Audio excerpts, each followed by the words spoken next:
Hare Krishna. Audio, video, ரெண்டு clear-ஆ இருக்கா? Clear-ஆ இருக்கு Mataji. Okay, thank you. Hare Krishna. ISKCON Mangaluru சார்பாக பகவத்கீதை 18 நாள் வகுப்பிற்கு உங்களை எல்லோரையும் அன்போடு வரவேற்கிறேன். அன்பான காலை வணக்கங்கள். இன்னைக்கு சாப்டர் 13 படிக்க போகிறோம். டே 13 சாப்டர் 13 படிக்க போகிறோம். அதுக்கு முன்னாடி ப்ரேயரோட கிளாஸ் ஸ்டார்ட் பண்ணலாம். இது இஸ்கான் மங்களூரில் இருக்கிற ராதா கோவிந்தா டெம்பிளில் இருக்கிற டெய்டி.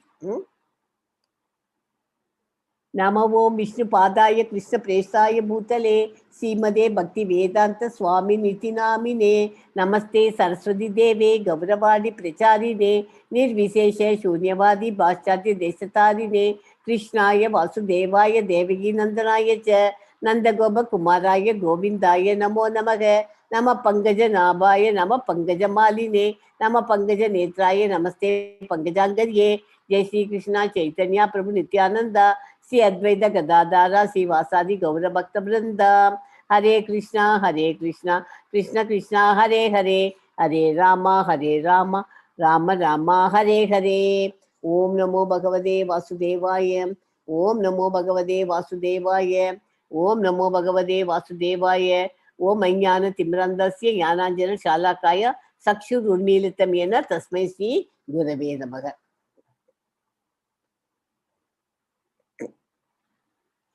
ஹரே கிருஷ்ணா. நேற்றுக்கு சாப்டர் 12 படித்தோம். அதை பற்றி ஒரு ரீகேப் கொடுத்துருந்தேன். அப்புறமா சாப்டர் 13க்கு போகலாம். ஓகே, சாப்டர் 12ல் என்ன படித்தோம்? பக்தி யோகத்தின் லாஸ்ட் சாப்டர்னு படித்தோம் இல்லையா? மொத்தம் 12 சாப்டர் படித்து முடிச்சாச்சு. ஃபர்ஸ்ட் 6 சாப்டர் கர்மயோகத்தை படித்தோம். செகண்ட் 6 பக்தி யோகத்தை பற்றி படித்தோம். பக்தி யோகத்தில் லாஸ்ட் சாப்டர் அதுதான். பக்தி யோகத்தை பற்றி தெரிஞ்சுக்கணும்னா 12th சாப்டரில் 20 ஸ்லோகாஸ் தான் இருக்குது. இருந்தாலும் அந்த 20 ஸ்லோகாஸில் அவ்வளோ இம்பார்ட்டண்ட்டாக இருக்குது. அதை படித்தாலே நமக்கு பக்தி யோகம்னா என்னங்கிறது கண்டிப்பாக தெரிஞ்சு போயிடும். இதில் பக்தி யோகத்தின் லாஸ்ட் சாப்டர். பக்தி யோகா தெரிந்து கொள்ள வேறு அத்தியாயம் இல்லை. பக்தி யோகத்தில் நமக்கு சிக்னல் நவவித பக்தி. ஈஸியஸ்ட் வே என்னன்னா சாண்டிங் த மகாமந்திரம் அண்டு ஒழுங்குமுறை 4 ரெகுலேட்டரி பிரின்சிபல்ஸையும் ஃபாலோ பண்ணினாக்க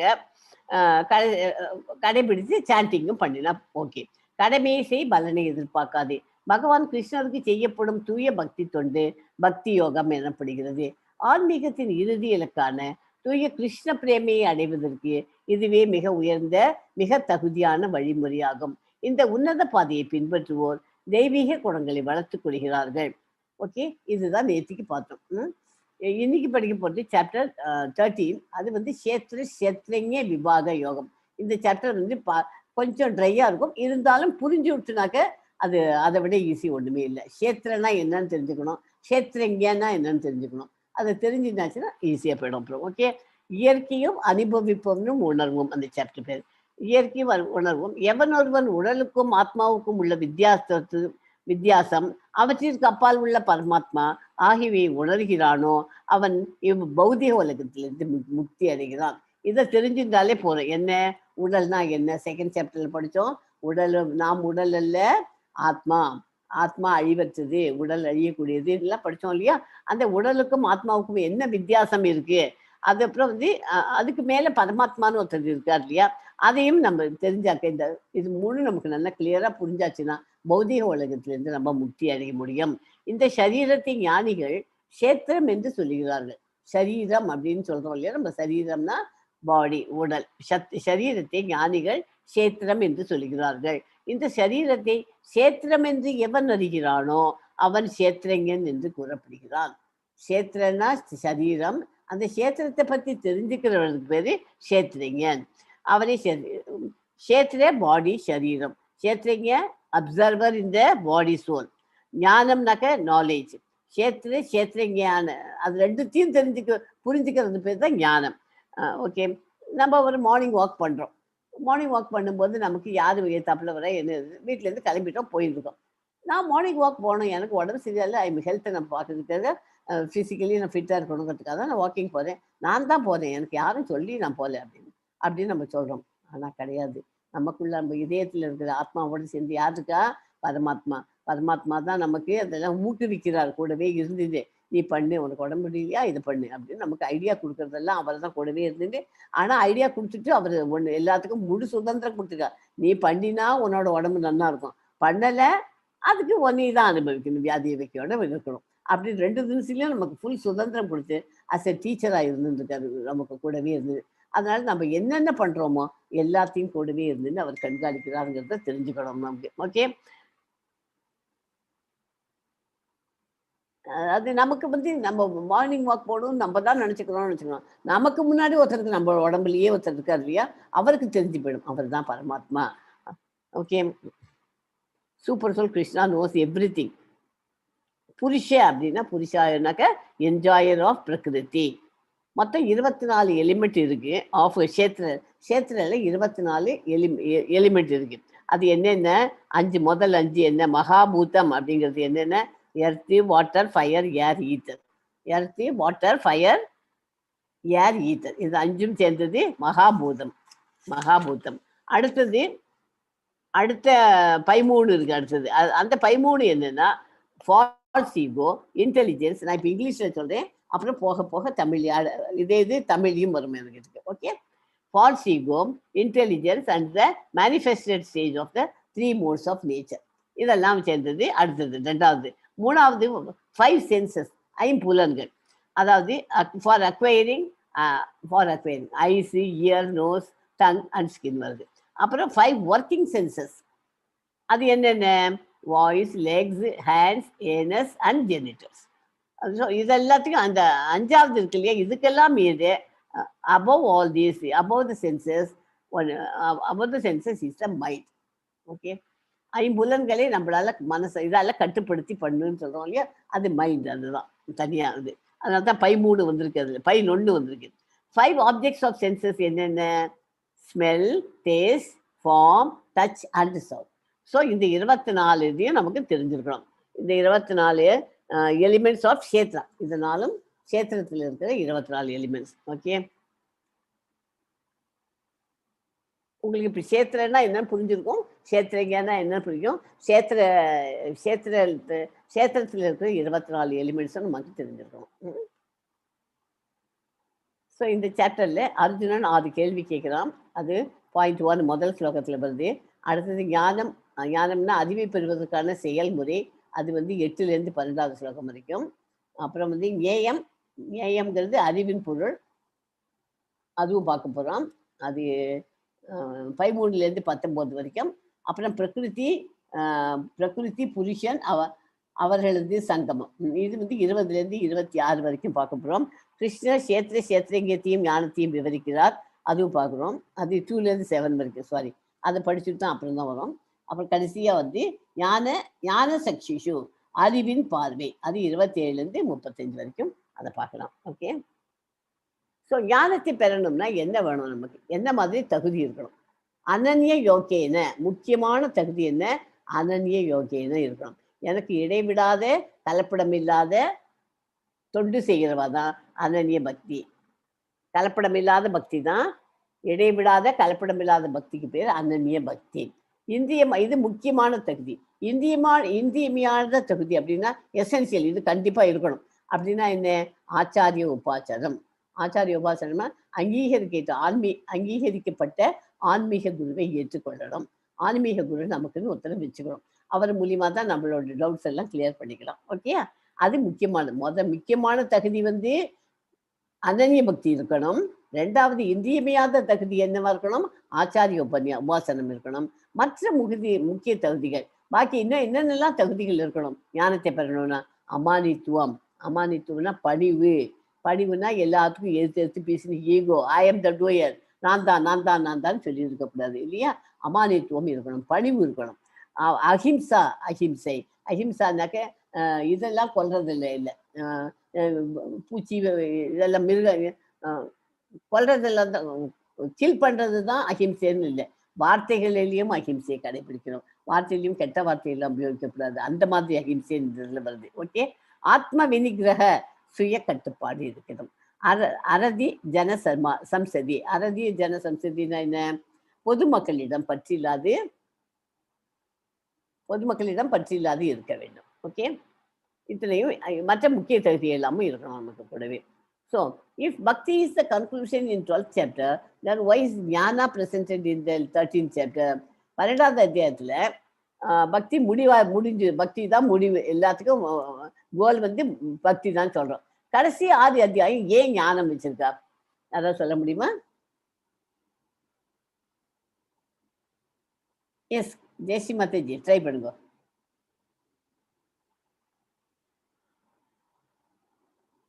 சாண்ட்விச் எக்ஸாம்பிள் எடுத்துக்கோ.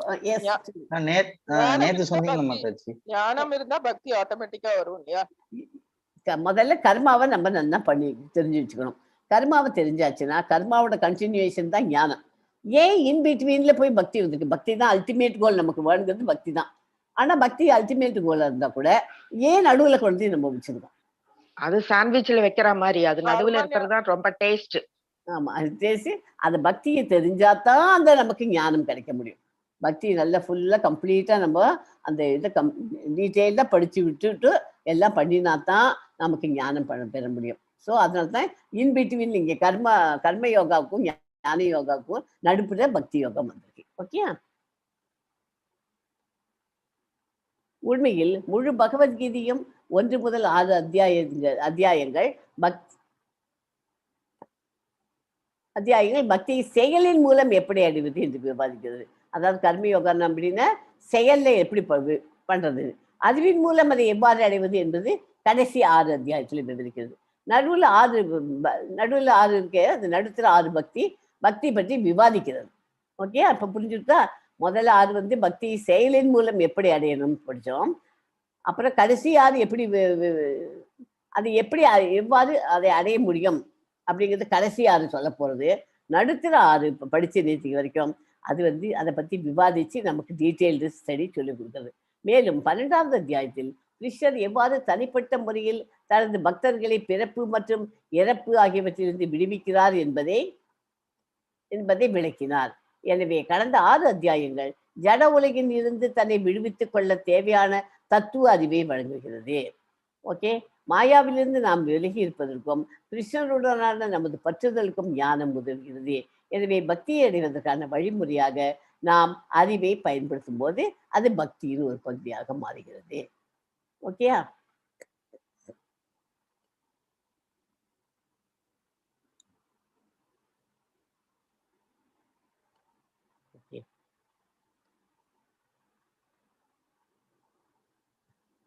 இப்ப படிச்சோமே அதேதான். அர்ஜுனன் கூறினான், எனது அன்பு கிருஷ்ணரே, இயற்கைனா பிரகிருதி, அனுபவிப்பவன் புருஷ, களம் கஷேத்திர, களத்தை அறிபவன் கஷேத்திரங்க, அறிவு ஞானம், அறியப்படும் பொருள் ஞேயம் ஆகியவை பற்றி நான் தெரிந்து கொள்ள விரும்புகிறேன். புருஷோத்தமரான முழுமுதல் கடவுள் கூறினார், குந்தியின் மகனே, இந்த உடல் களம் கஷேத்திரம் என்று அழைக்கப்படுகிறது. இந்த உடலை அறிபவன் களத்தை அறிபவன் கஷேத்திரங்க என்று அழைக்கப்படுகிறது. ஓகேயா? அதாவது பிரகிருத்தினா பௌதிக இயற்கை, புருஷ அப்படின்னா அனுபவிப்பவர், கஷேத்திர உடல் சரீரம், கஷேத்திரஞ உடலின் பார்வையாளர் ஆன்மா, பரமாத்மா அனைத்து உடல்களையும் அறிந்தவர் இல்லையா, அதுதான் கஷேத்திரஞம். ஞானம் அறிவு, கஷேத்திரம் மற்றும் கஷேத்திரத்தை புரிஞ்சுக்குவது ஞானம். ஞேயம் அப்படின்னா அறிவின் இலக்கு பரமாத்மா. ஸோ இந்த 6 வந்து 6 அர்ஜுனனுடைய 6 கேள்விகள், இந்த 6க்கும் பதில் தான் இந்த சாப்டர்ல. ஜீவாத்மா மற்றும் பரமாத்மா இருவருமே கஷேத்திரஞ அல்லது உடலை அறிந்தவர் என்றால் ஜீவாத்மாவிற்கும் இறைவனுக்கும் என்ன வித்தியாசம்? இது எல்லாருக்குமே தெரியும். உங்களுக்கெல்லாம் கண்டிப்பா சொல்லிடுவேன். 2 பேருமே ஜீவாத்மா அவரோட ஆத்மா மட்டும்தான் தெரியும். பரமாத்மா எல்லா ஆத்மாவை பத்தியும் தெரியும்.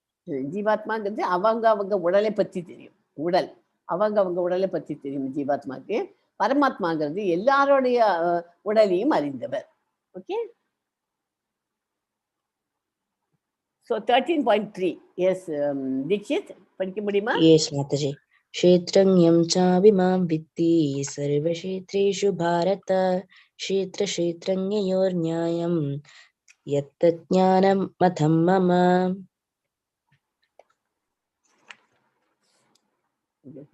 நம்பர் 2ல வந்து இன்னும் கொஞ்சம் இருக்கு, அதையும் சொல்லிட்டு வரேன். உடலே களம் என்று அறியப்படுவதாகவும் உடலை அறிபவன் களத்தை அறிபவன் என்றும் அறியப்படுவதாகவும் கிருஷ்ணர் கூறியுள்ளார்.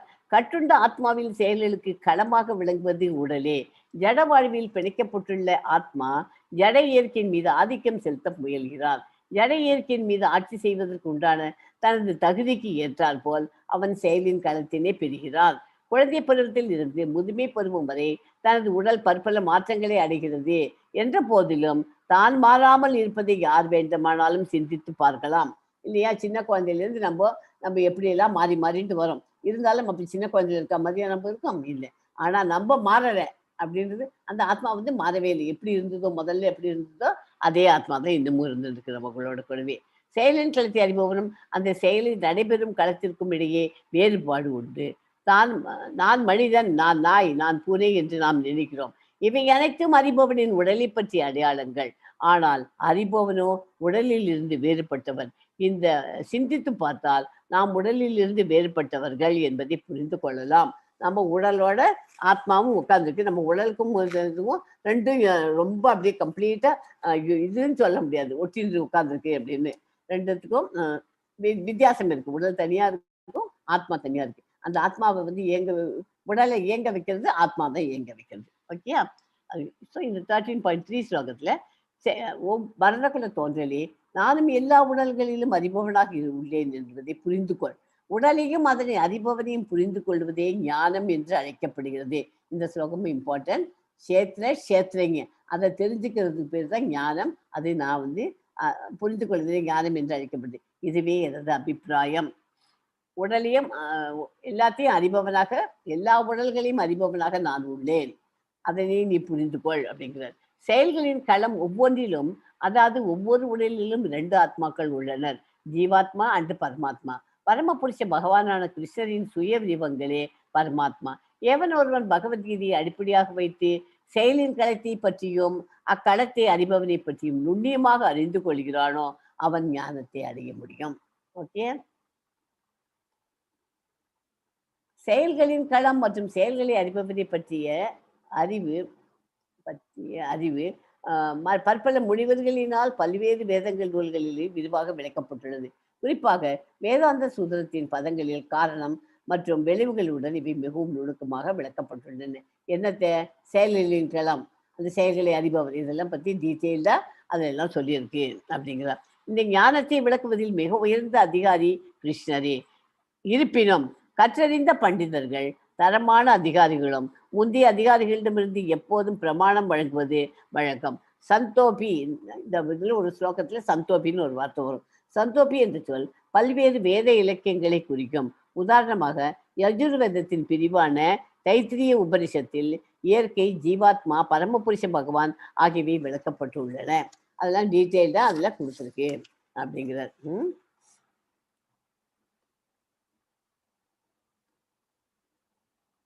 அன்னமய, பிராணமய, ஞானமய, விஞ்ஞானமய அண்ட் ஆனந்தமய.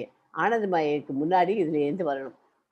அன்னமய அப்படின்னா உணவே பிரம்மம் என்கிற நிலை. ஓகே. பிராணமய வாழ்க்கை அறிகுறிகள் அல்லது வடிவங்களே பிரம்மம் என்கிற நிலை. ஞானமயனா சிந்தனை, உணர்வு மற்றும் விருப்பமே பிரம்மம் என்கிற நிலை. விஞ்ஞானமயம் மனம், உயிர் அறிகுறிகள் ஜீவாத்மாவிடமிருந்து வேறுபடுத்தப்பட்ட நிலை. ஆனந்தமய கிருஷ்ண உணர்வில் பேரின்ப நிலை. அதுதான் அது அல்டிமேட்டா நம்ம ரீச் பண்ண வேண்டியது. ஆனந்தமய கிருஷ்ண உணர்வில் பேரின்ப நிலை, அதை அடையணும். ஓகே.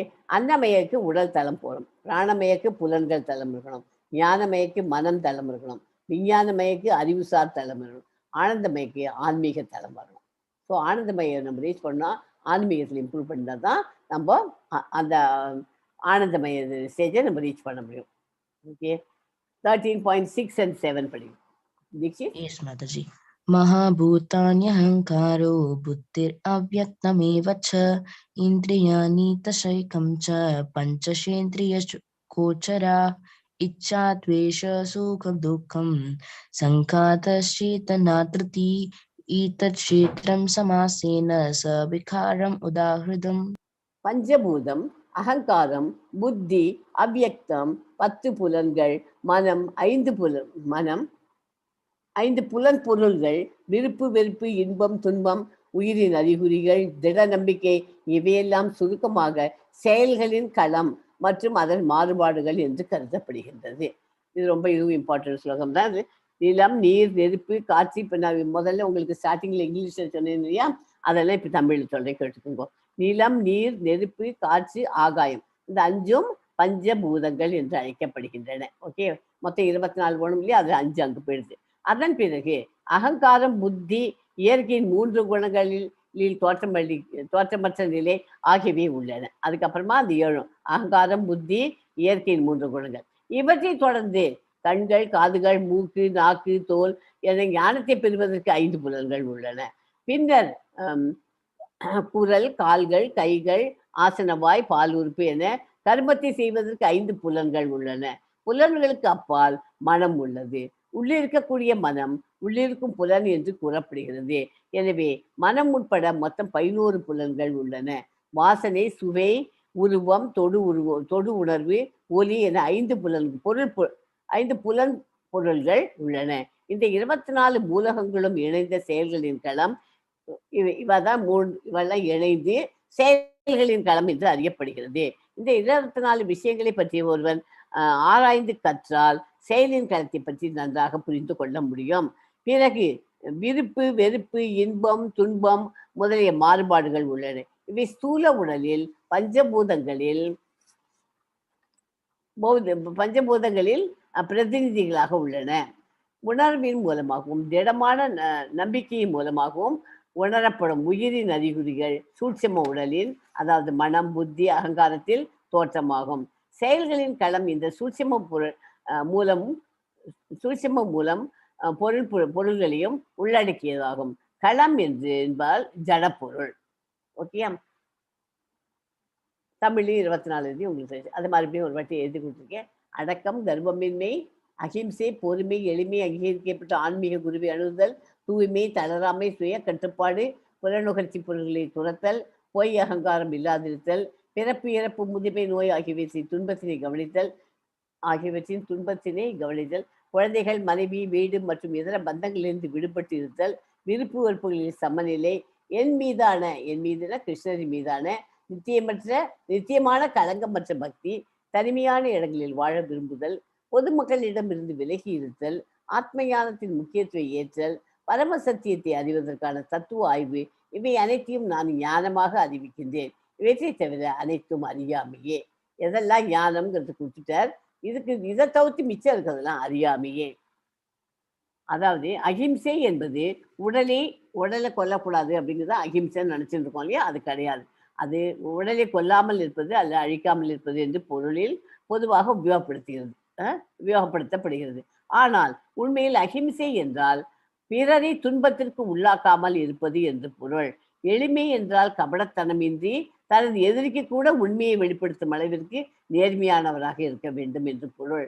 பொய் அகங்காரம் என்பது தன்னை இந்த உடலாக ஏற்றுக்கொள்வதை குறிக்கும். நான் இந்த உடல் அல்ல, ஆன்மீக ஆத்மா என்பதை புரிந்து கொண்டும் போது ஒருவன் உண்மையான அகங்காரத்தின் நிலைக்கு வருகிறான். அகங்காரம் எப்போதும் உள்ளது. பொய் அகங்காரம் மட்டுமே கண்டனம் செய்யப்படுகிறது. தற்போது எதை அறிவதால் நீ அமிர்தத்தை சுவைப்பாயோ அதை அறியப்படும் பொருளை நான் உனக்கு விளக்குகிறேன். ஆரம்பம் இல்லாததும் எனக்கு கீழ்ப்பட்டதும் பிரம்மன் ஆத்மா என்று அழைக்கப்படுவதுமான இது ஜட உலகின் காரணம் மற்றும் விளைவுகளுக்கு அப்பாற்பட்டு விளங்குகிறது. ஓகே, எஸ்மா 13.15 படிமா. எஸ் மாதாஜி. सर्वेन्द्रिय कुनापासं सर्वेन्द्रिय विवर्जितं असक्तं सर्वपृच्छैव निर्गुणं गुणभोक्तृ. களத்தை அறிபவனை பற்றி விளக்கிவிட்டார். இப்போது ஞானத்தினால் அறியப்பட வேண்டியவற்றை ஒன்றன் பின் ஒன்றாக விளக்குகிறார். ஆத்மா பரமாத்மாவானது பற்றின அறிவால் ஒருவன் வாழ்வில் அமிர்தத்தை சுவைக்க முடியும். அதுதான் இந்த 13th ஸ்லோகத்துக்கு மீனிங் அது. ஓகே, இப்போ 15th ஸ்லோகத்துக்கு என்ன பார்க்கலாம். எல்லா புலன்களுக்கும் மூல காரணம் பரமாத்மாவே. இருப்பினும் அவரிடம் புலன்கள் கிடையாது. அவரே எல்லா உயிர்வாழிகளையும் பராமரிப்பவர். இருப்பினும் அவர் பற்றற்றவராக உள்ளார். அவர் இயற்கையின் குணங்களுக்கு அப்பாற்பட்டவர். அதே சமயத்தில் ஜட இயற்கையின் எல்லா குணங்களுக்கும் அவரே எஜமானர். ஓகே, பகவானிடம் உயிர்வாழிகளிடம் இருப்பதை போல ஜட புலன்கள் இல்லை. பகவானிடம் புலன்கள் மூடப்படுவதும் இல்லை. அவை தெய்வீகமானது. எனவே நிர்குண என்று அழைக்கப்படுகிறது. இந்த ஸ்லோகத்தில் சைவ நிர்குணம்னு வருதுல, ஒரு சைவ நிர்குணம், அதனால்தான் அது நிர்குணம் என்று அழைக்கப்படுகிறார். இதுக்கு மீனிங் வேணுமா உங்களுக்கு இந்த ஸ்லோகத்துக்கு? இது இம்பார்ட்டன்ட் ஸ்லோகம். இதுவும் குணா சைவ 15 இல்லையா?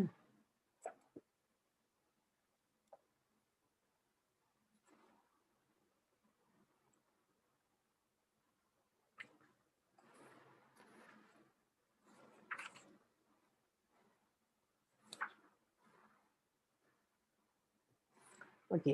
சர்வே அப்படின்னா எல்லாம், இந்திரிய புலன்கள், குணங்கள், ஆபாசம் மூல காரணம், சர்வ எல்லா இந்திரிய புலன்கள், விவரிச்சிதம் இல்லாமல், அசக்தம் பற்றின்றி, சர்வ புத அனைவரையும் பராமரிப்பவர், மேலும், ஏவ நிச்சயமாக, நிர்குணம் ஜடகுணங்கள் இன்றி, குணபோக்திரு குணங்களின் எஜமானர், மேலும். ஓகே, அதனால நிர்குணம்னா என்ன புரிஞ்சிருக்கும் உங்களுக்கு?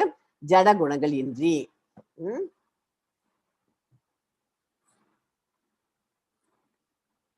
16 படிமா தீக்ஷித். हरे कृष्ण. 16 बहिरन्तश्च भूतानाम् अचरं सरमेव च सूक्ष्मं वा तत् अविज्ञेयं दूरस्थं शान्तिके च तत्. பரமாத்மா எல்லா உயிர்வாழிகளின் உள்ளும் புறமும் உள்ளார். அசைவன மற்றும் அசையாதவற்றிலும் உள்ளார். அவர் சூட்சுமமானவர் என்பதால் ஜடப்புலன்களின் வலிமையால் காண்பதற்கோ அறிவதற்கோ அப்பாற்பட்டவர். மிக மிக தொலைவில் இருந்தாலும் அவர் அனைவரின் அருகிலும் உள்ளார். ஒவ்வொருவர் உயிர்வாழின் உள்ளும் புறமும் பரமபுருஷரான நாராயணன் வசிப்பதாக வேத இலக்கியங்களிலிருந்து நாம் புரிந்து கொள்கிறோம். இறைவனின் பிரேமையை விருத்தி செய்து கொண்ட பக்தன் அவரை இடையராது காண இயலும் என்பதே பிரம்மசக்தியில் உறுதி செய்யப்பட்டுள்ளது.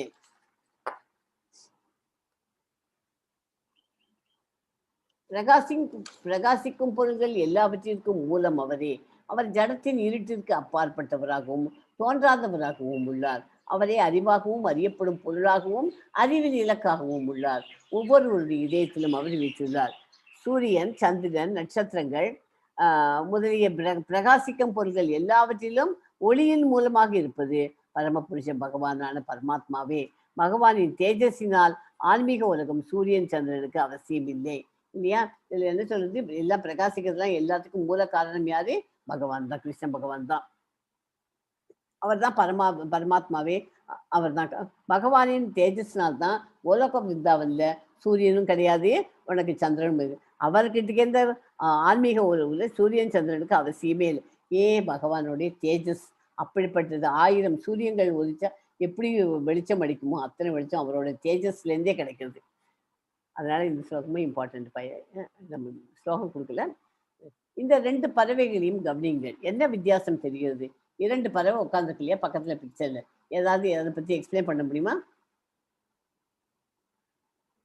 யாருக்காவது சொல்ல முடியுமா?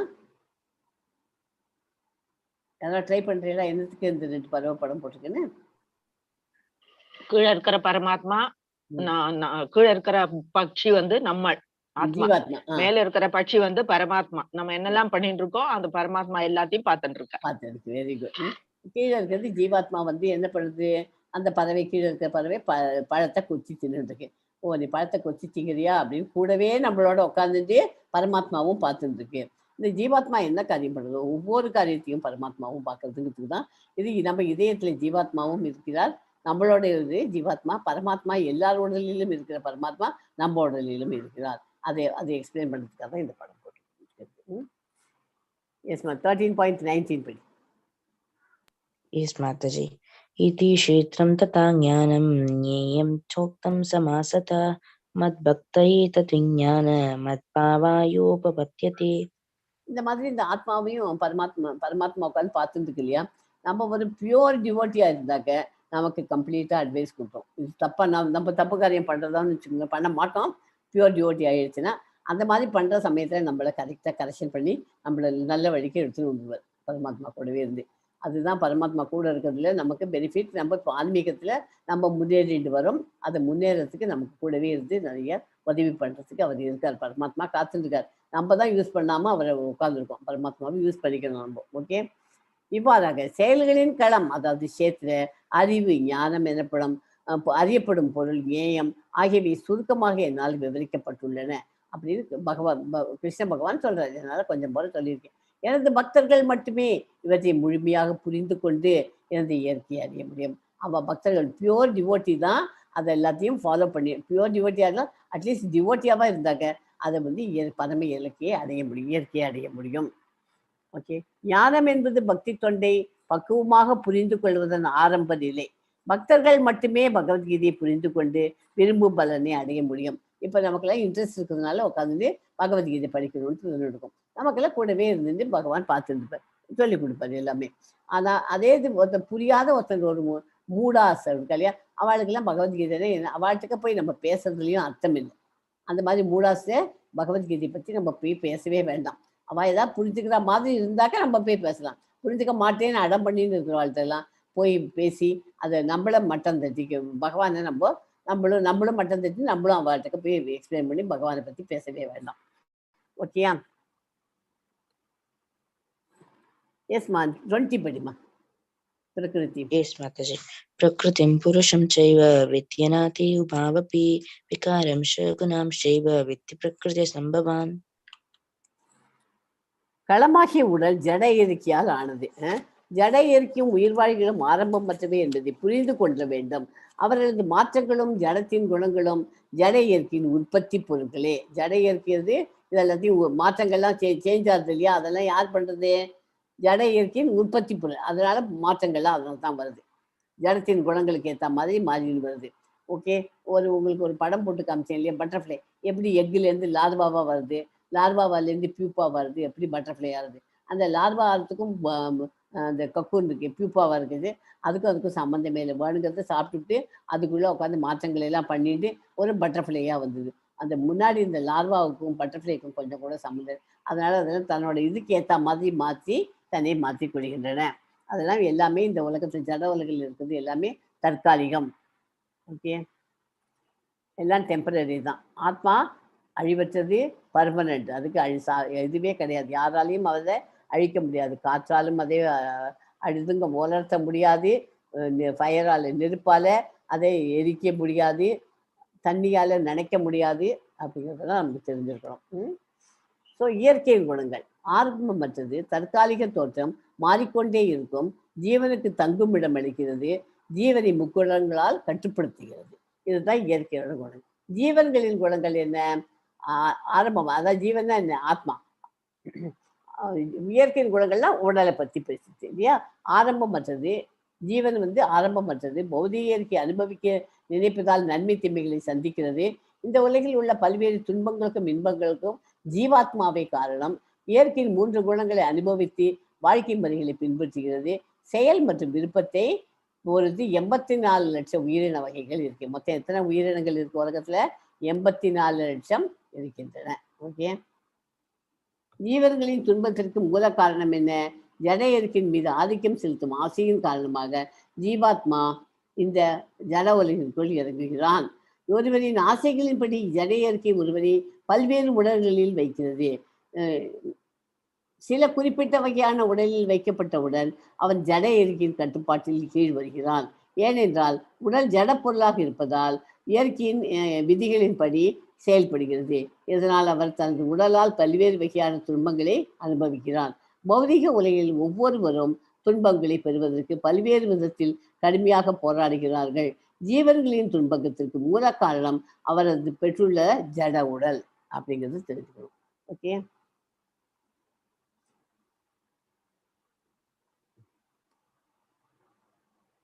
இது பிரம்ம சங்கீதால 5.35. எஸ் ஜெய்ஸ்ரீ மாதாஜி படிக்கும். இது ஜெய்ஸ்ரீ மாதாஜி இல்லைன்னா சுலோச்சனா மாதாஜி நீங்க படிக்கும். ஏகோப்யசோ ரசயிதும் ஜகதண்டகோட்டி யஸ்சத்ரிஸ்அஸ்தி ஜகதண்டசயாப்யசந்த அண்டாந்தரஸ்த பரமானுசுயாத்ர பசஸ்தம் கோவிந்தமாதி புருஷம் தமஹம் பஜாமி. கோவிந்தமாதி புருஷம் தமஹம் பஜாமி. எல்லாரும் பிரம்ம சமீதா இந்த ஸ்லோகங்கள்லாம் எடுத்து வச்சு படிக்கிறதுக்கு ட்ரை பண்ணுவோம். இந்த சில ஒரு ஸ்லோகம் இம்பார்ட்டன்ட் நமக்கு இந்த சாப்டர். ஆதி பகவானான கோவிந்தனை வணங்குகிறேன். ஆற்றல் மற்றும் அதை வைத்திருப்பவருக்கிடையே எந்த வேறுபாடும் இல்லாததால் அவர் வேறுபடுத்தப்படாத நபர். மில்லியன் கணக்கான உலகங்களை உருவாக்கும் அவரது பணியில் அவரது ஆற்றல் பிரிக்க முடியாததாக உள்ளது. அனைத்து பிரபஞ்சங்களிலும் அவரிடம் உள்ளன. மேலும் பிரபஞ்சம் முழுவதும் சிதறி கிடக்கும் ஒவ்வொரு அணுக்களிலும் ஒரே நேரத்தில் அவரது முழுமையில் அவர் இருக்கிறார். ஓகே, எல்லா செயல்களுக்கும் விளைவுகளுக்கும் இயற்கையே காரணமாக கூறப்படுகிறது. இருப்பினும் இந்த உலகில் பல்வேறு இன்பத் துன்பங்களுக்கு உயிர் வாழியே காரணமாக கூறப்படுகிறது. உயிர் வாழிதான். நம்ம தான் அந்த கஷ்டத்தையும் இன்பத்தையும் துன்பத்தையும் நம்ம தான் வர வச்சுக்கணும். நம்ம எதுக்கு அனாவசியமா வேண்டாத்துக்கெல்லாம் ஆசைப்படணும்? நம்ம கிட்ட இருக்கிறதுனா இது கையில இருக்கிறது பொறுமை இருந்துச்சு, டிவி போறாதா, இதை விட்டுட்டு எல்இடியில் இன்னும் அட்வான்ஸ் வந்துட்டு 3Dல போட்டு வந்துட்டு அப்படின்னு நம்ம இருக்கிறத கொண்டு போய் வித்துட்டு கையில காசை செலவழிச்சுட்டு இந்த விதம் 1000 ரூபாய்க்கு தான் எடுத்துப்போம் பழைய டிவியை. அதை போட்டுட்டு புது டிவியை வாங்கணும்னு போய் காசை செலவழிச்சு இதெல்லாம் பண்றதுக்கு காரணம் என்ன? யாரு காரணம்? இந்த உயிர் வாழி. நம்ம தான் காரணமே அதுக்கு எல்லாமே. நம்ம அப்புறம் அந்த பணத்தை அடைக்க முடியாது. 1,00,000 ரூபாய் பணத்தை கட்டணும் கொண்டு போய். எப்படி கட்டுறது? கையில வருமானம் கிடையாது. இருக்கிற வருமானத்தில் இதுக்கு எதுக்கு ஆடம்பரம்? இந்த மாதிரி நம்மகிட்ட என்ன இருக்கோ அதை வச்சு நம்ம ஹாப்பியா இருக்கணும். எல்லாம் இன்பமா இருக்கணும்னா நம்ம தான் அதை அட்ஜஸ்ட் பண்ணி பண்றோம். அவள்லாம் இன்பமா இருக்கா. துன்பக்காரெல்லாம் இந்த மாதிரி கடனை வாங்கிட்டு கடனை அடைக்க முடியாது, அந்த மாதிரி அவசரப்பட்டு நின்றுட்டு இருக்கா. அதனால எல்லாத்துக்கும் காரணம், மூல காரணம் யாரு? உயிர் வாழியே மூல காரணம். எஸ்மா 22 படிமா. Yes, Mataji. Purusha prakritisto hi pungate prakritijan gunan karanam gun sankosya sat asatyoni janmasu. உயிர் வாழ்களின் மத்தியில் உடல் மற்றும் புலன்களின் பல்வேறு தோற்றங்களுக்கு ஜட இயற்கையே காரணம். 84 லட்சம் வகையான வேறுபட்ட உயிரினங்கள் உள்ளன. சொரூப நிலையில் ஆனந்தத்திற்கு பஞ்சமே இல்லை. அதுவே அவனது உண்மையான நிலை. பரமபுருஷன் உயிர் வாழ்வின் மீது மிகவும் கருணை உடையவராக இருப்பதால் பரமாத்மாவின் உருவில் அவர் எப்போதும் எல்லா சூழ்நிலையிலும் ஜீவாத்மாவுடன் இருக்கிறார். அப்படி படிச்சாச்சு. இவ்வாறு ஜட இயற்கையில் உள்ள உயிர் வாழி இயற்கையின் முக்குணங்களை அனுபவித்துக் கொண்டு வாழ்வின் வழிகளை பின்பற்றுகின்றான். இவை ஜட இயற்கையின் தொடர்பினால் ஏற்படுபவை.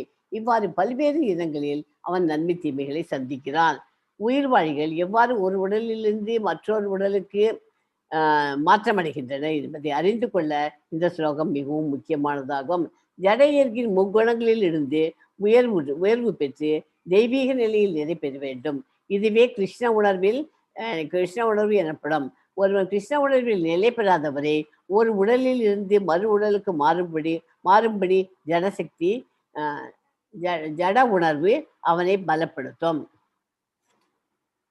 ஓகே, இவ்வாறாக ஜட இயற்கையில் உள்ள உயிர் வாழி இயற்கையின் முக்குணங்களை அனுபவித்துக் கொண்டும் வாழ்வின் வழிகளை பின்பற்றுகின்றன. இவை ஜட இயற்கையின் தொடர்பினால் ஏற்படுபவை. இவ்வாறு பல்வேறு இடங்களில் அவர் நன்மை தீமைகளை சந்திக்கிறார். ஓகே, 2வது அத்தியாயத்துல ஆடையை ஒருவன் மாற்றிக்கொள்வது போல அப்படின்னு படிச்சிருக்கோம். ஞாபகம் இருக்கா உங்களுக்கு? ஒருத்தன் ஒரு நல்ல அழுக்கா படுத்திட்டு அந்த துணியை மாத்தலாம், இல்லைன்னா சமுத்திரத்துல விழுந்துட்டான், அவனோட உடையை போயிட்டு காப்பாற்றி எடுத்து கொடுக்கணும் அப்படின்னு சொல்ற மாதிரியும் அதுவும் வச்சுக்கலாம். அது ஒரு உடலில் இருந்து மற்றொரு உடலிற்கு மாற்றப்படுகிறான். உயிர் வாழி ஒரு உடலில் இருந்து மற்றொரு மாற்றம் என்று விளக்கப்பட்டது. ஜட வாழ்வின் மீதான அவரது பற்றுதலே இந்த உடை மாற்றத்திற்கும் காரணம். இந்த பொய்யான தோற்றத்தினால் அவனுக்கு கவரப்பட்டுள்ளவரை ஒரு உடலில் இருந்து மற்றொரு உடலிற்கு மாறுவதை அவன் தொடர்ந்தாக வேண்டும். இந்த மாதிரி மெட்டீரியல் வேர்ல்டு நம்ம அட்டாச்சா இருந்துட்டு இந்த மாதிரி நம்ம பொய்யா வாழ்ந்துட்டு இருந்தோம்னா நமக்கு மறுபடியும் இந்த உடலை விட்டுட்டு மறுபடியும் வேறொரு உடலில் நமக்கு வாழ்ந்து தான் ஆகணும். பிறப்பு இறப்புங்கிற அந்த இதில் நம்ம இருந்து தான் ஆகணும். நம்ம கோலோக பிருந்தாவன் போக முடியாது. ஓகேயா? அதுக்காக தான் அந்த மாதிரி அதை சொல்லி கொடுக்குறாரு. பரமாத்மா செய்யும் 2 விஷயங்கள் என்ன? பரமாத்மா என்ன பண்றது? பரமாத்மா நம்மளோட உட்காந்துட்டு நம்ம என்ன பண்றோங்கிறத நம்மள கண்காணிக்கிறது. இன்னொன்று என்ன சொல்ல தெரியுமா? அவர் தான் எல்லாத்துக்கும் மேற்பார்வையிட்டு அனுமதியும் வழங்குகிறார். பரமாத்மா என்று அறியப்படும் அவரே தெய்வீக அனுபவிப்பாளர். ஓகே, எஸ் மா 23 படிமா. Yes, Mataji. Upatrishthana mantacha parta bhokta maheshwara परमात्मेति चाप्युक्तो देहे अस्मिन् पुरुष पर. இருப்பினும் இந்த உடலில் மற்றொருவரும் இருக்கிறார். அவர் தெய்வீக அனுபவிப்பவர். அவரே இறைவன், பரம உரிமையாளர், மேற்பார்வையிட்டு அனுமதி வழங்குபவரும் பரமாத்மா என்று அறியப்படுவரும் அவரே. ஜீவாத்மாவுடன் எப்போதும் வீசிருக்கும் பரமாத்மா பரமபுருஷனின் பிரதிநிதி என்று இங்கே குறிப்பிடப்பட்டுள்ளது. ஒரு சாதாரண உயிர்வாழி அல்ல ஒரு சாதாரண உயிர்வாழி அல்ல ஜீவாத்மா. ஒரு குறிப்பிட்ட களத்தில் செயல்களை அனுபவிக்கிறான்.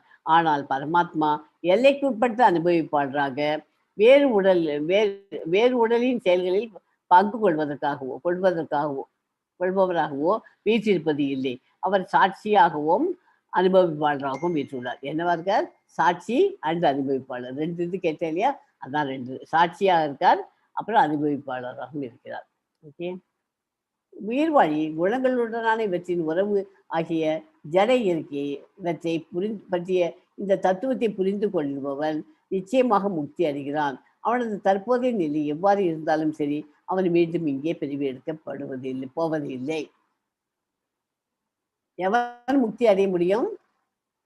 உயிர்வாழி குணங்களுடனான இவற்றின் உறவு ஜட இயற்கை இதெல்லாம் பற்றி கம்ப்ளீட்டா தத்துவத்தை புரிஞ்சுட்டாக்க நிச்சயமாக முக்தி அடைய முடியும்.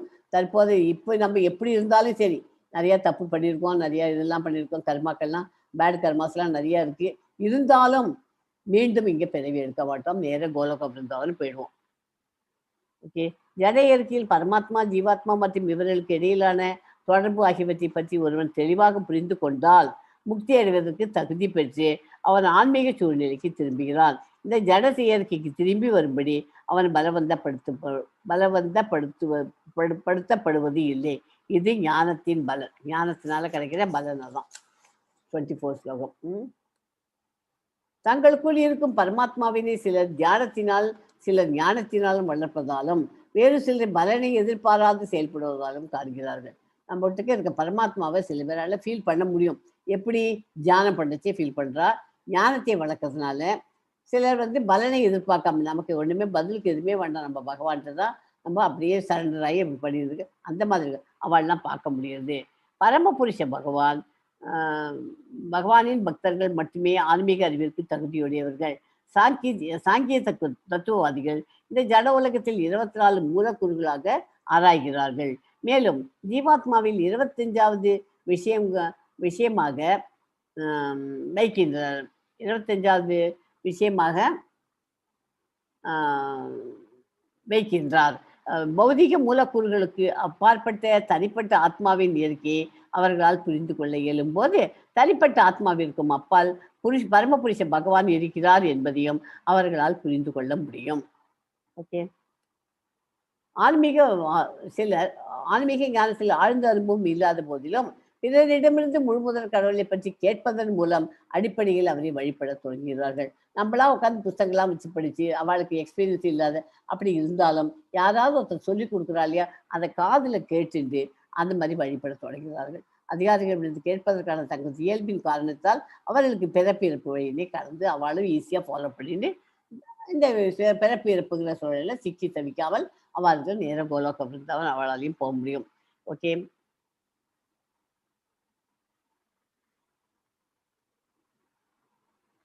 இந்த நவீன சமுதாயத்துக்கு ரொம்ப முக்கியமானது இந்த ஸ்லோகங்கள்லாம். ஆன்மீக விஷயங்களை பற்றிய கல்வி எங்கும் இல்லை. சாதாரண மனிதன் நல்ல ஆத்மாவாக இருந்தால் செவியுறுதல் என்று வழிமுறை மூலம் முன்னேற்றம் அடைவதற்கான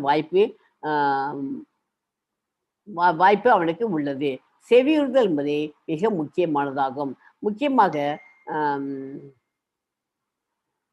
முக்கியமாக பகவான் சைத்தன்யர் உபதேசித்தபடி ஹரே கிருஷ்ணா மகாமந்திரம் என்னும் தெய்வீக சப்தத்தை கேட்க வேண்டும்.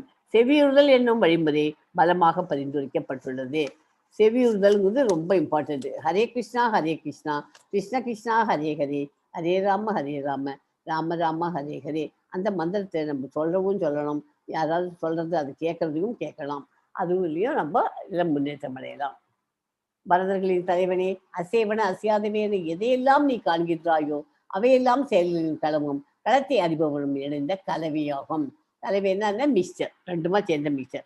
ஜட இயற்கையும் உயிர்வாழியும் பிரபஞ்சம் படைக்கப்படுவதற்கு முன்பிலிருந்தே இருக்கிறது. அவையெல்லாம் எவையெல்லாம் உயிர்வாழியும் ஜடவாயிற்கும் அவையெல்லாம் ஜடவாயிற்கையும் ஜட இயற்கையும் உயிர்வாழியும் கலந்த கலவையாகும். என்னவெல்லாம் படைக்கப்படுகிறதோ அவையெல்லாம் உயிர் வாழும் ஜட இயற்கையுமே கலந்த கலவையாகும்.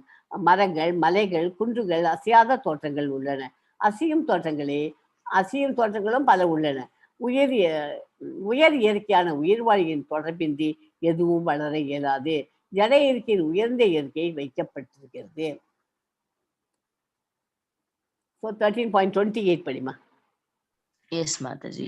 Samam sarveshu bhuteshu tishtantam parameshwaram vinashyat swa avinashyantham ya pashyati sapashya. எல்லா உடல்களிலும் ஜீவாத்மாவுடன் இணைந்து பரமாத்மாவை காண்பவனும் அழியக்கூடிய உடலினுள் இருக்கும் ஆத்மாவும் பரமாத்மாவும் அழிவடைவது இல்லை என்பதை புரிந்து கொள்பவனே உண்மையில் காண்பவனாவான். நல்ல சங்கத்தின் மூலம் உடலின் உரிமையாளன், ஜீவாத்மாவின் நண்பன் ஆகிய மூன்றினையும் முறையாக காணக்கூடியவன் உண்மையான ஞானத்தில் இருக்கிறான் என்று பொருள். ஓகே, இம்பார்ட்டன்ட் ஸ்லோகம் 28. பரமாத்மா எல்லா இடங்களிலும் எல்லா உயிர்வாழியிலும் சமமாக வீற்றிருப்பதை காண்பவன் தனது மனதால் தன்னை இழிவுபடுத்திக் கொள்வதில்லை. இவ்வாறு அவன் தெய்வீக இலக்கை அணுகுகிறான். பௌதீக வாழ்வை ஏற்றுள்ள உயிர்வாழி தனது ஆன்மீக வாழ்விலிருந்து மாறுபட்ட சூழ்நிலையில் நிலை பெற்றுள்ளான். ஆனால் கடவுள் தனது பரமாத்மா தோற்றத்தின் மூலம் எங்கும் இருப்பதை ஒருவன் புரிந்து கொண்டால் படிப்படியாக ஆன்மீக உலகத்தில் அவன் முன்னேற்றம் அடைய முடியும். எவனொருவன் ஜட இயற்கையினால் படைக்கப்பட்ட உடலை எல்லா செயலையும் செய்கின்றன என்பதையும் ஆத்மா எதையும் செய்வதில்லை என்பதையும் காண்கிறானோ அவனை உண்மையில் காண்கிறான். உடல் பரமாத்மாவின் மேற்பார்வையின் கீழ் ஜட இயற்கையின் தயாரிக்கப்பட்டுள்ளது. மேலும் உடல் சம்பந்தமாக அல்ல, ஆசைகளின் காரணத்தினால் ஒருவன் துன்புறுவதால் சூழ்நிலைகளிலோ இன்புறுவதற்கான சூழ்நிலையிலோ வைக்கப்படுகிறான். இத்தகைய பார்வை உடையவன் உண்மையில் காண்பவனாகிறான்.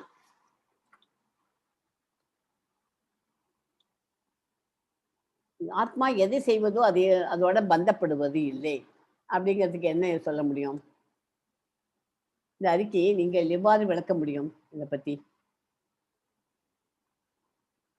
ஆத்மா இந்த எல்லாம் ஆசைப்படுறது, எல்லாம் பண்றதெல்லாம் மெட்டீரியல் வேர்ல்டு அட்டாச்சா இருந்து எல்லாம் பண்றதெல்லாம் ஆத்மா தான் பண்றது. அதுக்கு ஆனால் பண்றதே வழியே அந்த ஆத்மா பண்றது அந்த உடலுக்கும் ஆத்மாவும் ஒரே. அந்த உடலுக்கு ஒரு ரெண்டட் ஹவுஸ், ஆத்மா தங்கறதுக்கு ரெண்டட் ஹவுஸ் எதுனாக்கா உடல் தான். அது இருந்திருக்கு. அதனால அது ரெண்டும் மிக்ஸ் ஆகி ரெண்டும் உட்காந்துருக்குன்னு அர்த்தம் இல்லை. அந்த உடல்ல இருக்கிற பார்ட்ஸ் எல்லாம் அழிஞ்சு டிட்டரேட் ஆயிடுச்சுன்னா அதுல இருந்து அந்த ஆத்மா கலங்கி போயிடும். ஓகே, ஆத்மா எதையும் செய்யாது, எல்லாம் உடல் தான் பண்றது. அப்படிங்கிறது பந்தமும் பட்டுக்காது. ஆத்மாங்கிறது எதுலயும் அட்டாச்சாகவும் இருக்காது.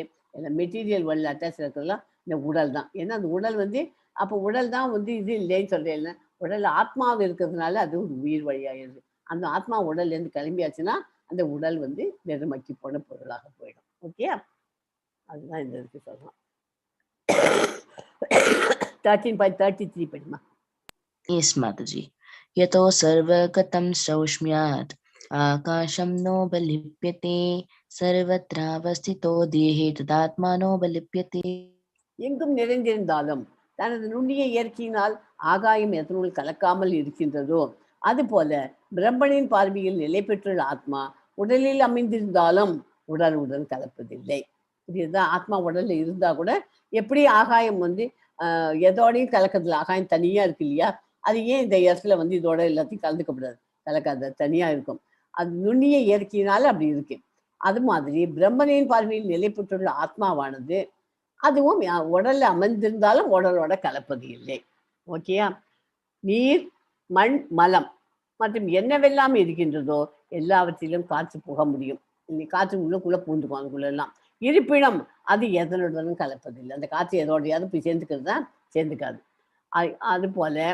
அதுபோல உயிர் வாழி பல்வேறு விதமான உடல்களில் அமைந்திருந்தாலும் தனது நுண்ணிய தன்மையினால் அவற்றிலிருந்து தனித்து விளங்குகிறான். ஓகேயா? 34 படிமா. Yes, Mataji. Yata prakashayat yoga krutsanam logamimam ravi kshetram kshetrang tata krutsnam prakashiti bharata. பரதனி மைந்தனே, ஒரே ஒரு சூரியன் இந்த பிரபஞ்சம் முழுவதையும் பிரகாசமாக்குவது போல உடலில் இருக்கும் ஆத்மா தனது உணர்வினால் உடல் முழுவதையும் பிரகாசப்படுத்துகிறான். புரியுதா? அதனோட ஆத்மா வந்து நம்ம உடலை விட்டு போகும்போது என்னத்தை எடுத்து செல்கிறது? உணர்வுகளை எடுத்து செல்கிறதுன்னு நம்ம படிச்சிருக்கோம். அந்த உணர்வுங்கிறது வந்துட்டு அந்த பாயிண்ட் நோட் பண்ணி 13.34 வருது. பிரகாசமா சூரியன் வந்து எப்படி ஃபுல் பிரபஞ்சத்தையும் பிரகாசமாக்குற மாதிரி நம்ம உடல்ல இருக்கிற ஆத்மா எங்க இருக்கு? இதயத்துல இருக்கிற ஆத்மா பரமாத்மாவோட சேர்த்து உட்கார்ந்துருக்கார். அந்த ஆத்மாவானது தன்னுடைய உணர்வு மூலம் உடல் முழுவதையும் பிரகாசப்படுகிறது. அதனால தான் இந்த உடம்புக்கு நமக்கு உயிர் ஒரு ஆக்டிவா இருக்கும், அப்படின்னு லைவா இருக்கும். அந்த ஆத்மா இருக்கிறதுனால தான் அந்த உடலுக்கு மதிப்பு. அந்த ஆத்மா உடம்பை விட்டு போயிடுச்சுனாக்கா அந்த உடலுக்கு மதிப்பு இல்லை. உடல்னு நம்ம சொல்றோமா, என்னோட உடல்னு சொல்றோமா, அது பாடி, டெட் பாடின்னு சொல்லிடுறோம் இல்லையா? அதனால உடலுக்கும் ஆத்மாவும் ரெண்டும் கலக்கிறது கிடையாது. ஆனால் உணர்வின் மூலம் உடல் முழுவதையும் பிரகாசப்படுத்துறது. அதனோட ஆத்மா கிட்ட இருக்கிற உணர்வுனால உடல் பிரகாசமாகிறது தெரிஞ்சுக்கோ. பகவத்கீதையில் சூரியனும் சூரிய கதிர்களும் உதாரணமாக கொடுக்கப்பட்டுள்ளன. சூரியன் அகிலம் முழுவதையும் பிரகாசப்படுத்துவதை போல ஆன்மீக ஆத்மா உடலின் இதயத்தில் அமைந்திருந்தாலும் உணர்வின் மூலம் உடல் முழுவதையும் பிரகாசப்படுகிறது. உணர்வானது ஆத்மா இருப்பதற்கு சாட்சியாக விளங்குகிறது. ஓகேயா? 35 படிமா. Yes, Mataji. Kshetra kshetrajnyoryevamantaramjnana chakshusha bhuta prakriti moksham cha ye viduryanti te para. உடலுக்கும் உடலின் உரிமையாளருக்கும் இடையிலான இந்த வேறுபாட்டை ஞான கண்களை கொண்டு அறிந்து ஜட இயற்கையின் பந்தத்திலிருந்து முக்தி பெறுவதற்கான வழிமுறையையும் புரிந்து கொண்டவர்கள் பரம இலக்கை அடைய முடியும். யார் பரம இலக்கை அடைய முடியும்? எல்லாத்தையும் ஞான கண்களை கொண்டு அறிந்து ஜட இயற்கையின் பந்தத்திலிருந்து முக்தி பெறுவதற்கான வழிமுறையை புரிந்து கொள்வார்கள். அவ தான் பரம இலக்கை அடைய முடியும். ஓகே. உடலின் உரிமையாளர் பரமாத்மா ஆகியவற்றை இடையிலான வேறுபாட்டை ஒருவன் புரிந்து கொள்ள வேண்டும் என்பதே இந்த அத்தியாயத்தின் விளக்கம். அதுவே முக்திக்கான வழி.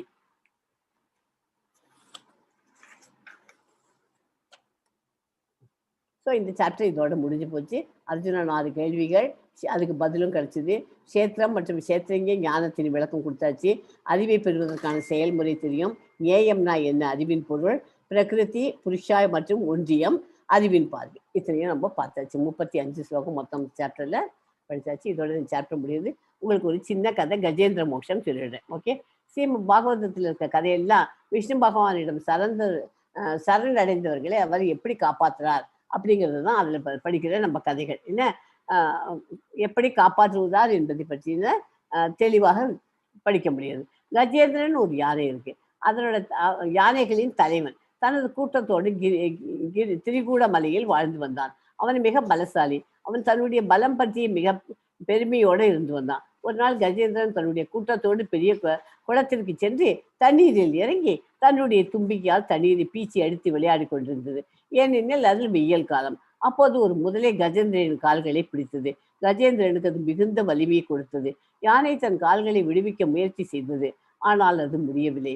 கஜேந்திரன் தன்னை விடுவிக்க முயன்றான். ஆனால் முதலே தனது பற்களால் ஆழமாக கஜேந்திரனை கடித்தது, காயப்படுத்தியது. இந்த நிலையில் கஜேந்திரன் தன்னை காப்பாற்றிக் கொள்ள பகவான் கிருஷ்ணரிடம் சரணமடைய தீர்மானித்தான். கடவுள் விஷ்ணுவின் நாமத்தை பாடலாக பாட ஆரம்பித்தான். அதற்கு பேர் தான் கஜேந்திர ஸ்துதி என்று பெயர். யாருக்காவது தெரிஞ்சதுன்னா நாளைக்கு பண்ணுங்க நம்ம கிளாஸ்ல. கஜேந்திர ஸ்துதி. பகவான் உடனே முதலே இருந்த இடத்திற்கு வந்தார். கஜேந்திரன் கடவுளிடம் மண்டியிட்டு நன்றியுடன் பகவான் விஷ்ணுவை பார்த்தார். கடவுள் கஜேந்திரனுக்கு கஜேந்திர மோட்சத்தை கொடுத்தார். கஜேந்திரனுக்கு மோட்சத்தை அளித்தார். கஜேந்திரன் பூர்வ ஜென்மத்தில் இந்திரயும்னா என்ற அரசனாக இருந்தான். அவன் விஷ்ணுவின் சிறந்த பக்தன். அகஸ்திய முனிவர் அரசன் தன்னை மதிக்காததால் அடுத்த ஜென்மத்தில் நீ ஒரு யானையாக பிறக்க கடவுது என்று சபித்திருந்தது. முதலையும் தன்னுடைய முந்தைய பிறவியில் ஹூ என்ற அரசனாக இருந்தது. அரசனும் தேவாலா என்ற முனிவரும் குளத்தில் சூரிய பகவானிடம் பிரார்த்தித்துக் கொண்டிருந்தார்கள். அரசன் முனிவரின் கால்களை இழுத்து விட்டான். அதனால் அவர் முனிவரை சபித்திருந்தார். அரசர் அவரிடம் மன்னிப்பு கேட்டார். அரசர் தான் செய்த தளத்திற்காக வருத்தப்பட்டார். முனிவர் சிறிது சாந்தமடைந்து நீ அடுத்த ஜென்மத்தில் பகவான் விஷ்ணுவின் கருணையினால் முக்தி அடைவாய் என்று தெரிவித்தார். இந்த கஜேந்திர மோட்சம் கதை அகங்காரம்னா என்ன? ஈகோ, கர்வத்தாலும் பிரைடு ஏற்பட்டது. நாமும் இந்த வாழ்க்கையில் அகங்காரத்தையும் கர்வத்தையும் கையாள முயல்வது தவறு. கடவுளின் திருப்பாதங்களில் சரணடைவதே சிறந்த வழி அப்படிங்கிறது இந்த கதையிலேருந்து நமக்கு தெரிகிறது. ஓகே, இதோட கிளாஸை முடிச்சுக்கலாம். வாஞ்சா கல்பதரூபசிச்ச கிருபா சிந்துபியோ எவச்ச பதித்தானாம் பாவனேபியோ வைஷ்ணவேபியோ நமோ நமக. ஒரே ஒரு டைம் எல்லாரையும் கூட சேர்ந்து சொல்லியிருந்தோம். ஹரே கிருஷ்ணா ஹரே கிருஷ்ணா கிருஷ்ண கிருஷ்ணா ஹரே ஹரே கிருஷ்ணா ஹரே ஹரே ஹரே ராமா ஹரே ராமா ராம ராமா ஹரே ஹரே. अस्मिन् परात्मन् अनुपात्मकल्पे त्वमेतमुत्तापितपद्मयोनिः अनन्तभूमा मम रोगराशिं निरुन्दिवादालय वास विष्णु. हरे कृष्ण माताजी. ஹரே கிருஷ்ணா. Thank you माताजी.